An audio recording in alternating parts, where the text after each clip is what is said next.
Thank you, Mr. President. Tonight in the State of the Union address, President Trump will discuss the importance of infrastructure investment.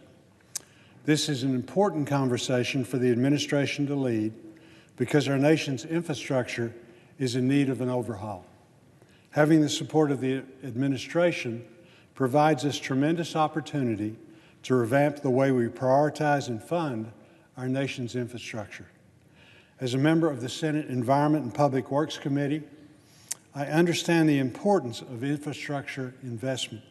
Since I came to Congress, I have been a constant advocate for increased investment, particularly for our nation's water resources.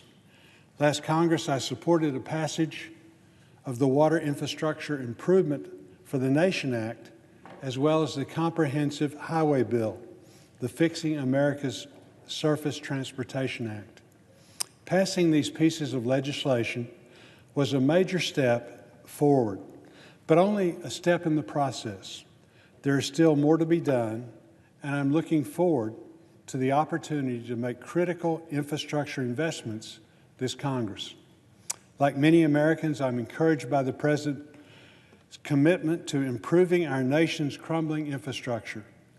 Looking at the example set by President Dwight Eisenhower and the establishment of the interstate highway system, it is clear that the infrastructure investment boosts our economy, creates immediate jobs, and produces decades of economic prosperity and opportunity. Unfortunately, since President Eisenhower signed the Federal Aid Highway Act of 1956, we have relied on a fix-as-fail approach to our nation's infrastructure. Not only is this causing more expensive, increasingly causing delays to commerce, but it is also posing a risk to public safety. By ensuring that our roads, bridges, and water systems meet an American standard for excellence, we can save many lives. In water infrastructure spending alone, the United States faces an over $500 billion shortfall, which includes drinking water, wastewater, stormwater, and water supply projects. This funding shortage is reflected in the American Society of Civil Engineers' overall grade for America's infrastructure, which is a D+.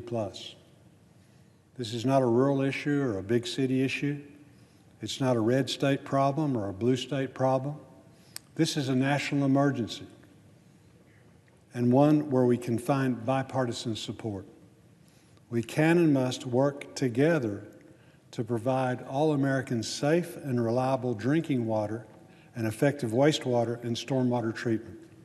Access to safe and clean water is critical to the livelihood of every American. Very soon, Senator Booker and I will be introducing common sense legislation that will revolutionize the way we invest in needed water infrastructure. The Securing Required Funding for Water Infrastructure Now, or SRF WIN Act, takes the best of state revolving funds, the SRFs, and combines it with the best of the Water Infrastructure Finance and Innovation Act, better known as WIFIA. The SRF WIN Act creates a significant pot of money within the WIFIA program that is available only to SRFs. Further, the bill allows state SRFs to bundle their priority drinking, water, and wastewater projects together and make a single loan request. This dramatically increases the availability of SRF funding to communities across the nation while substantially reducing the time and related cost for completing projects. Because all 50 state SRFs have a AAA bond rating, they have a very low risk of default, less than 0.5%.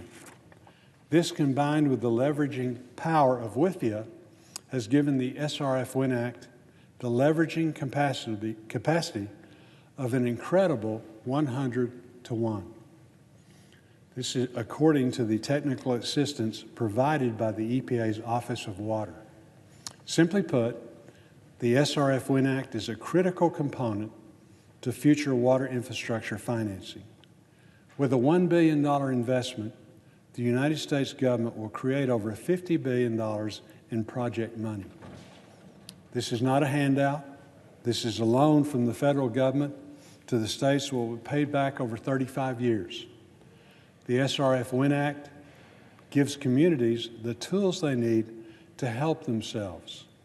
Instead of waiting decades for funding, communities will be able to invest in their crumbling water infrastructure now. With 35 years to pay back their loan, ratepayers will avoid harm and not see massive rate spikes. What the SRF Win Act does is simple. It combines the efficiency and trust associated with the SRF with the leveraging power of WIFIA. This legislation makes the process easier and more affordable for states and communities to access federal water infrastructure funding. I encourage my colleagues who support the SRF, WIFIA, and more funding for water infrastructure projects in rural communities and big cities alike to co-sponsor the SRF Win Act. This has been a monumental effort of bipartisan work.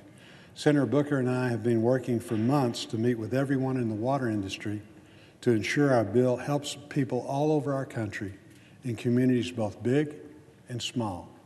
This bill is the result of months of negotiations, taking the best ideas available to ensure this common sense bipartisan legislation will work effectively and efficiently, providing billions in project dollars to communities who have traditionally not had access to these types of funds.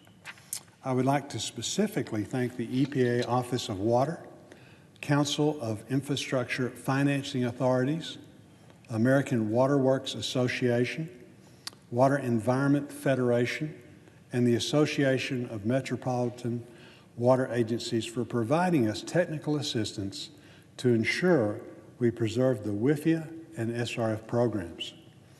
The fact of the matter is communities need every funding tool possible at their disposal. And this bill is another great tool that will work with the WIFIA and SRF program. The SRF Win Act has strong support from rural and municipal water and wastewater organizations. This landmark legislation also has the support of our nation's leading construction, engineering, labor, and manufacturing organizations, including the National Rural Water Association, the Council of Infrastructure Financing Authorities, the American Society of Civil Engineers, the Associated General Contractors of America, the American Council of Engineering Companies, the National Association of Clean Water Agencies, Ducks Unlimited, the American Public Works Association, the Rural Community Assistance Partnership, the Water Systems Council, the International Union of Operating Engineers, the Vinyl Institute, the Hydraulic Institute, the California Association of Sanitation Agencies. Congress needs to do a better job providing basic public services such as safe roads, bridges, and an up-to-date water infrastructure system. This is the time to act and make water infrastructure investment a priority. With innovative financing and private sector investment, not only will we be providing Americans with basic water infrastructure, but we will also be creating jobs, keeping commodity and utility prices low, and remaining competitive on the global stage. We can no longer kick the can down the road and ignore our infrastructure problems. It is time for the United States to be realistic about its water problems and start investing in water infrastructure today. I ask my colleagues to join Senator Booker and myself in supporting significant new investment in our nation's water infrastructure and to co-sponsor the SRF Win Act today.